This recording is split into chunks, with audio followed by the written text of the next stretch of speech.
When Joe Biden raises his hand to take the oath of office, he will replace a president better known for raising his fist, at his inauguration and on January 6. Biden will soon stand on the same steps that his predecessor turned into a crime scene. Capitol halls once filled with schoolchildren in backpacks are now filled with the bivouacked. Bunting replaced by barricades. Parades with plywood. No amount of American flags will be able to cleanse the memory of its use in the attack. I think the sense that many Americans have had since the beginning of the pandemic, that we are living through an unprecedented crisis, has really exploded into something even bigger, said Harvard professor Jill Lepore. She uses the word, unprecedented, carefully. Author of a sweeping account of America, These Truths, A History of the United States, she has a historian's slow pulse. But, she says, the word fits our times.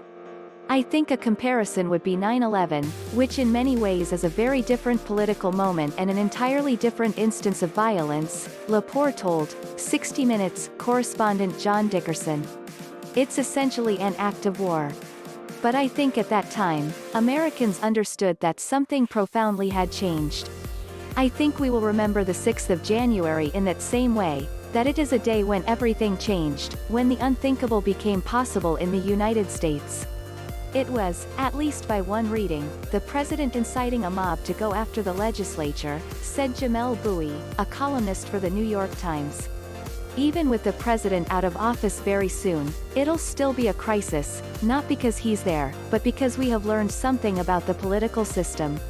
We have learned something about what is possible, and what at least some faction of American voters and American lawmakers believe about the nature of our democracy, which is that, if they cannot win, then the person who does or the party that does isn't legitimate. Bouie referred to Abraham Lincoln's 1858, "A house divided" speech, "A house divided against itself cannot stand," and, like, contemporary discussion of that, or in popular discussion, house divided, usually refers to sort of political division. But the literal metaphor was, a house cannot stand that way, it must be one thing, or it must be the other thing. Dickerson said, right, the house divided speech is not, now, let's all come together, it's, one side has to win this argument. Right.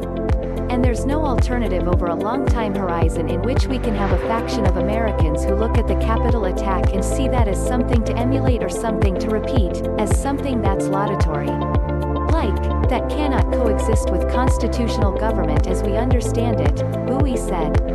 Carolyn Kaster, APWashington Post columnist Michael Gerson said, "We have a politics that is very much viewed as a team sport right now.